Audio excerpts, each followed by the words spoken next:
बात 1997 के अंत की है।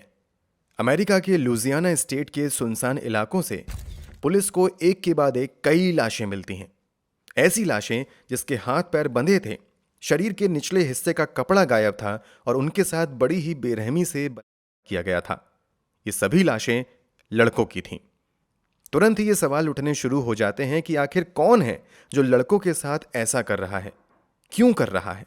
पुलिस भी इन सवालों के जवाब को तलाशने और उस दरिंदे तक पहुंचने के लिए मैदान में उतर जाती है। मगर पुलिस को इस शातिर वहशी दरिंदे तक पहुंचने में 10 साल लग गए।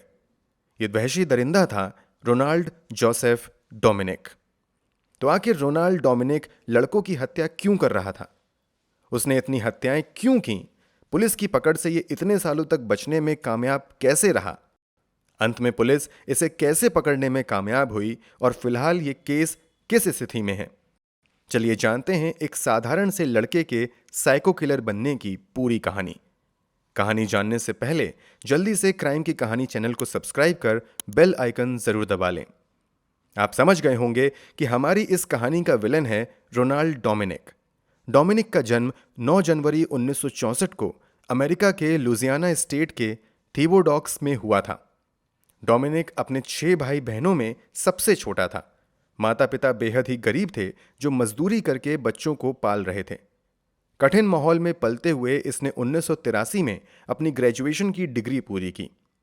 आगे की पढ़ाई के लिए इसने निकोल्स स्टेट यूनिवर्सिटी में एडमिशन ले लिया और वहां इसने कंप्यूटर साइंस की पढ़ाई शुरू की। आगे पढ़ाई में इसका मन नहीं लगता है और ये पढ़ाई बीच में ही छोड़ देता है। पढ़ाई में मन ना लगने की एक वजह खुद डोमिनिक का अजीब बिहेवियर भी था। स्कूल के दिनों से ही डोमिनिक का स्वभाव बाकी बच्चों से काफी अलग रहता है। ये ज्यादातर समय अपने आप में ही अकेला गुमसुम बैठा रहता था। दूसरों से बात करना इसे बिल्कुल भी पसंद नहीं था। इसके अलावा बचपन में ही ये मोटापे का शिकार हो गया था और इसका वजन बहुत ज्यादा बढ़ गया था। मोटापे और अजीब स्वभाव की वजह से क्लास के दूसरे बच्चे इसे चिढ़ाना शुरू करते हैं। इसके अलावा इसकी रैगिंग भी शुरू हो जाती है। इतना ही नहीं, ये ना तो किसी स्पोर्ट्स एक्टिविटीज में भाग लेता था और ना ही किसी को अपना दोस्त बनाना पसंद करता था। इस कारण भी दूसरे बच्चे इसका मजाक उड़ाना शुरू कर देते हैं। इस बोरिंग लाइफ के बीच ही डोमिनिक रियलाइज करता है कि वो एक गे है। इसके बाद वो पास के ही एक गे बार में जाना शुरू कर देता है। यहां इसका मन लगना शुरू होता है। ये जगह उसके लिए मौज का अड्डा बन जाता है। मगर क्लास के कुछ दूसरे लड़के उसे यहां भी देख लेते हैं। फिर सभी उसे गे कहकर चिढ़ाने लगते हैं। इस कारण भी वो पूरे कॉलेज में मजाक का पात्र बन जाता है। बस इसी के बाद वो पढ़ाई लिखाई छोड़कर यूं ही बैठकर अपना समय बर्बाद करना शुरू कर देता है। मगर ये कहावत तो आपने भी सुनी होगी कि खाली दिमाग शैतान का घर। ऐसा ही कुछ डोमिनिक के साथ भी होता है। इसके पास ना तो अच्छी डिग्री थी, ना कोई काम था और ना ही जीवन में दूसरा कोई साथी था। इस कारण ये दूसरे लोगों से लड़ना झगड़ना शुरू कर देता है। इसी दौरान 12 जून 1985 को जबरदस्ती एक अनजान नंबर पर कॉल करके गंदी गंदी बातें करना शुरू कर देता है। डोमिनिक की इस आदत से तंग आकर सामने वाला व्यक्ति पुलिस में कंप्लेंट कर देता है। कंप्लेंट की वजह से डोमिनिक को गिरफ्तार कर लिया जाता है और फिर उस पर $75 का जुर्माना लगाया जाता है। डोमिनिक की इस हरकत के बाद उसके भाई और बहन जबरदस्ती उसे काम पर भेजना शुरू करते हैं। मगर वो ज्यादा समय तक काम नहीं कर पाता है और फिर अपनी बहन तथा दूसरे रिश्तेदारों के घर रहकर अपना जीवन बिताना शुरू करता है। इस दौरान वो लगातार अलग अलग कारणों से जेल भी जाता रहता है। ये अपने जीवन का पहला बड़ा क्राइम 25 अगस्त 1996 को करता है। रिपोर्ट्स के मुताबिक इस समय ये अपनी बहन के घर रुका हुआ था। अचानक इस घर की खिड़की तोड़कर एक नौजवान नंगी अवस्था में भागकर बाहर आता है और पड़ोसियों को बताता है कि डोमिनिक ने उसका किया है और उसकी जान लेने की कोशिश भी की है।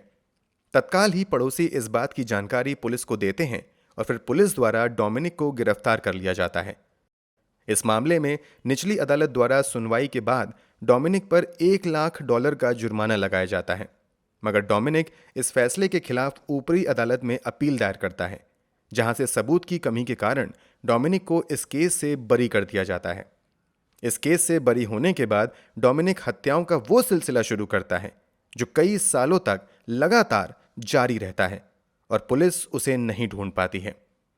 ये अपनी लाइफ का पहला मर्डर 1997 के जुलाई महीने में एक 19 साल के अफ्रीकी अमेरिकी लड़के का करता है।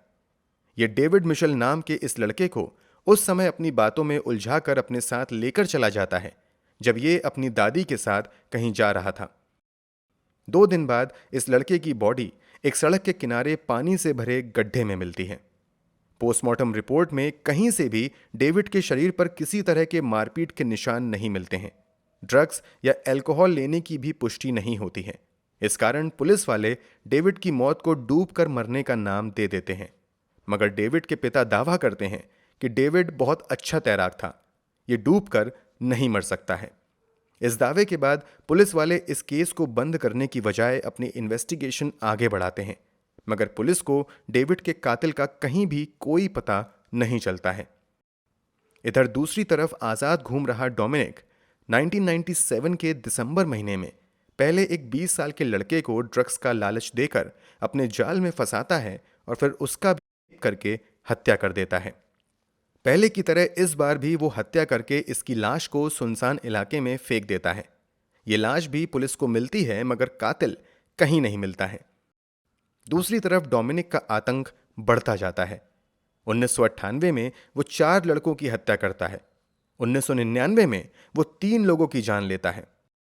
तो साल 2002 में एक 20 और एक 26 साल के लड़के की हत्या करके लापता हो जाता है। 2003 में पुलिस वालों को एक 19 साल के लड़के की लाश मिलती है। अब तक के पैटर्न को समझते हुए पुलिस वाले समझ जाते हैं कि ये हत्या भी डोमिनिक ने ही की है। इसी तरह डोमिनिक 2004 में 2 और 2005 में सबसे ज्यादा 7 हत्याओं को अंजाम देता है। हैरानी की बात थी कि डोमिनिक लगातार इतनी हत्याओं को अंजाम दे रहा था, मगर अब तक ये पुलिस की पकड़ से बाहर था। पुलिस अब तक इतना समझ चुकी थी कि इन सभी के पीछे किसी एक व्यक्ति का हाथ है। मीडिया वालों ने इस गुमनाम कातिल को द बायू स्ट्रैंगलर नाम भी दे दिया था। डोमिनिक को द बायू स्ट्रैंगलर नाम देने के पीछे की वजह यह थी कि ये ज्यादातर हत्याएं लुजियाना के बायू नाम के इलाके के आसपास ही कर रहा था। इसके अलावा ये ज्यादातर विक्टिम की हत्या गला दबाकर या फिर रस्सी से हाथ पैर बांध कर करता था। इस कारण इसे स्ट्रैंगलर कहा गया। भले ही इस गुमनाम कातिल को एक नाम मिल चुका था, मगर 2005 तक ये पुलिस की पकड़ से बाहर था। यहां तक कि 2006 में भी ये अक्टूबर में क्रिस्टोफर सटरफील्ड नाम के एक 27 साल के व्यक्ति की हत्या कर देता है, मगर पुलिस उसे नहीं पकड़ पाती है। ये डोमिनिक के करियर की 23वीं हत्या थी। वैसे अब तक जितनी भी हत्या इसने की थी उनमें ये कहीं कोई क्लू नहीं छोड़ता था, मगर क्रिस्टोफर के मामले में कुछ लोग डोमिनिक को क्रिस्टोफर के साथ एक ब्लैक कलर की एसयूवी में देख लेते हैं। इस बात की जानकारी पुलिस वालों को भी दी जाती है कि क्रिस्टोफर को आखिरी बार एक लड़के के साथ कुछ लोगों ने देखा है, मगर पुलिस वाले ना तो उस कार को ट्रेस कर पाते हैं और ना ही कोई व्यक्ति डोमिनिक का हुलिया पुलिस को बता पाता है। इस कारण डोमिनिक पुलिस की पकड़ से बच जाता है और अपने अगले शिकार की तलाश में लग जाता है।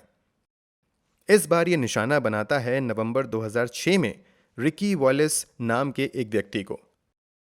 पहले ये रिक्की से दोस्ती करता है और उसे ड्रग्स तथा लड़की का लालच देता है। इस लालच में आकर दोनों अच्छे दोस्त बन जाते हैं। फिर एक दिन डोमिनिक रिक्की को अपने घर में बुलाता है और उसे ड्रग्स लेने के लिए देता है। थोड़ी देर बाद डोमिनिक रिक्की से कहता है कि जिस लड़की के साथ आज हम लोग मजे करने वाले हैं वो मेरी गर्लफ्रेंड है। वो चाहती है कि मैं तुम्हारे हाथ पैर बांध दूं, क्योंकि उसे हाथ पैर बांधकर संबंध बनाने में ज्यादा मजा आता है।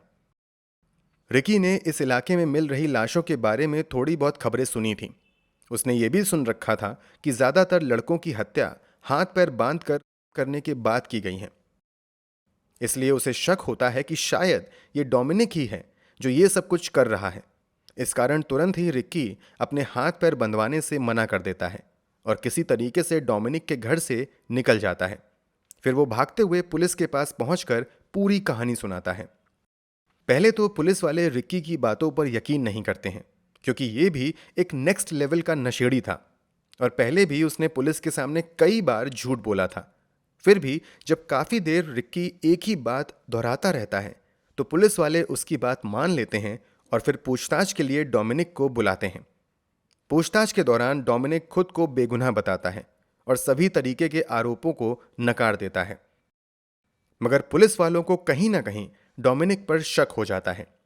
फिर भी वो डोमिनिक को अपनी कस्टडी से जाने की इजाजत दे देते हैं, मगर जाने से पहले डोमिनिक से कुछ मामूली जांच के लिए ब्लड सैंपल देने की रिक्वेस्ट करते हैं।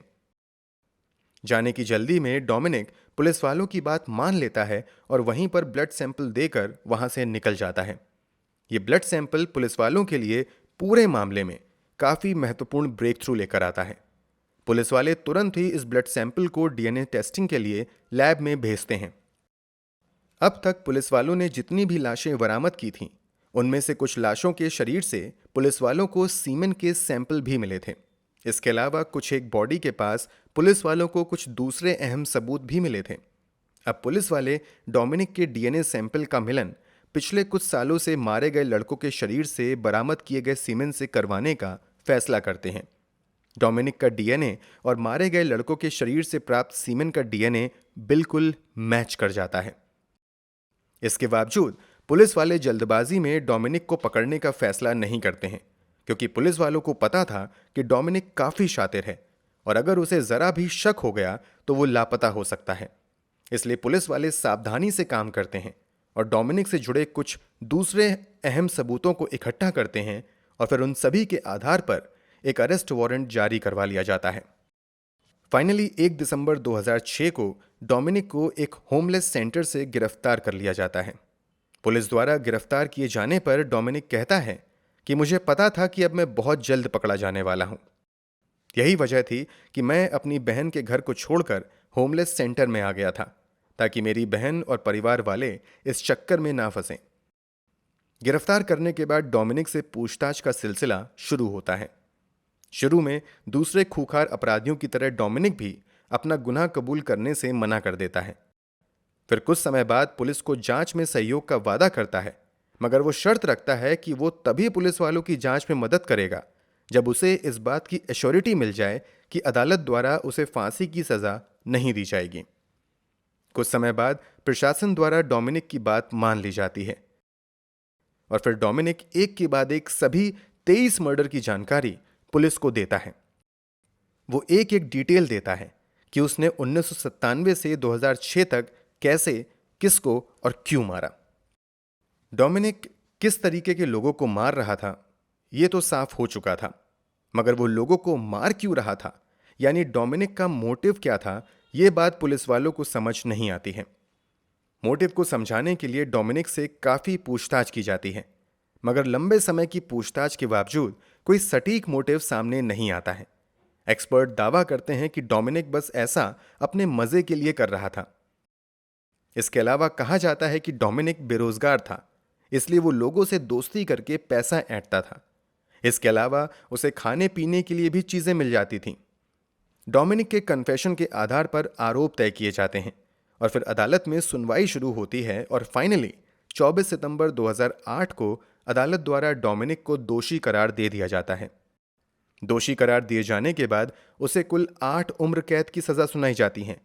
अदालत द्वारा यह भी साफ कर दिया जाता है कि जीवन में कभी भी डोमिनिक को किसी भी स्थिति में पेरोल नहीं दी जाएगी। वर्तमान समय में डोमिनिक की स्थिति की बात करें तो वो फिलहाल लुजियाना के एक जेल में कैद अपनी किए की सजा भुगत रहा है। एक सवाल यह भी उठता है कि डोमिनिक इतने लंबे समय तक पुलिस को चकमा देने में कामयाब कैसे रहा। इसकी सबसे बड़ी वजह यह थी कि डोमिनिक अक्सर ऐसे लड़कों को अपना निशाना बनाता था जो या तो बुरी तरीके से ड्रग्स के शिकार थे या अपनी पहचान छिपाकर जी रहे थे। अक्सर ड्रग्स के शिकार और घर से भागकर जाने वालों की खोज खबर लेने वाला कोई नहीं होता है। इस कारण डोमिनिक ऐसे ही लोगों को अपना शिकार बनाता था ताकि बाद में ज्यादा हो हल्ला ना हो और मामला पुलिस तक ना जाए। डोमिनिक के शिकार बने लड़कों में ज्यादातर अफ्रीकन मूल के अमेरिकी थे। इनकी पहुंच पुलिस तक बहुत कम थी और पुलिस वाले भी इन पर कम ही ध्यान देते थे। इसलिए ये लोग डोमिनिक के लिए आसान टारगेट बन गए और डोमिनिक क्राइम करके भी बचने में कामयाब रहा। कुल मिलाकर भले ही डोमिनिक 10 वर्षों तक पुलिस की आंख में धूल झोंकने में कामयाब रहा, मगर आखिरकार वो पुलिस की पकड़ में आ ही गया और अब अपने किए की सजा काट रहा है। डोमिनिक द्वारा अंजाम दिए गए हत्याओं की वजह से इसे अमेरिका के सबसे कुख्यात सीरियल किलर में से एक माना जाता है। दोस्तों, डोमिनिक तो अपने किए की सजा फिलहाल काट रहा है, मगर आपके अनुसार उसे क्या सजा मिलनी चाहिए थी? कमेंट बॉक्स में जरूर बताएं। आपको अगर हमारी मेहनत पसंद आई हो तो इस वीडियो को लाइक करते हुए शेयर भी करें। अगर आपने अब तक क्राइम की कहानी चैनल को सब्सक्राइब नहीं किया है तो जल्दी से चैनल को सब्सक्राइब कर बेल आइकन भी दबा लें। क्राइम की दुनिया से जुड़ी ऐसी ही कहानियों के लिए हमारे साथ लगातार जुड़े रहें। धन्यवाद।